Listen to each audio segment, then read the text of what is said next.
Friend, let's see the question number 12. This is a completely theoretical question, I must say. As you can see in the question, a particle starts from a point A and travel along the solid curve shown in figure. Find the approximate position B of the particle such that the average velocity between AB and the instantaneous velocity. Guys, we have to talk about the average velocity here, right? Average velocity and the instantaneous velocity. I would like to tell you first that the instantaneous velocity means what? The velocity at particular instant, velocity at particular instant, at particular point. Like if I state that at this point, so this will give you the point. At this point, let's say this point, this graph will give me the velocity, right?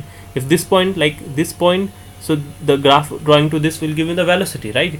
Particularly, like I'll just show you, like I'll just straight line using, if I have to draw it at this point, so this line, this tangent will give me the direction, okay, the velocity. If I at a particular point, like somewhere, anywhere, like this way, like anyway, some, got it? So what I have to do, I'll just do it. What I will do here now, let's see. So first of all, let's see the any point. We'll just find, if I'll consider the point, like say this point, let's say I'll just write it like a point like B. Okay, so let's say this is my B. So in this, if it is B is there, so what will happen? A to B, first of all, just draw a triangle A to B, and at B the velocity will be in this direction. This will be changed, right?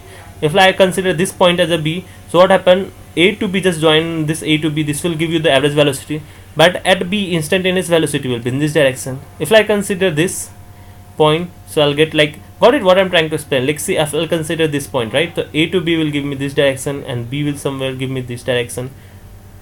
So but if I'll consider this point as a B, so what happened? This A to B will give the average velocity, even though the B, the tangent at instantaneous velocity, this will give you the same direction. Hence, at position A, the instantaneous velocity has direction along the BC for the average velocity between A and B, which is correct, this direction. Just joining of this 2 point A to B, the average V average will be displacement upon time, AB upon time, that is t is equal to time. We can see that AB is along the BC as well, that is they are in the same direction. So nearly about this point will be somewhere, like say this is point some 5 or some 5.7, anything, and this around somewhere 3. Okay, so this will be the point. Okay, I hope this is clear to you. This point will be 5, 3. Got it? Thank you for watching this video.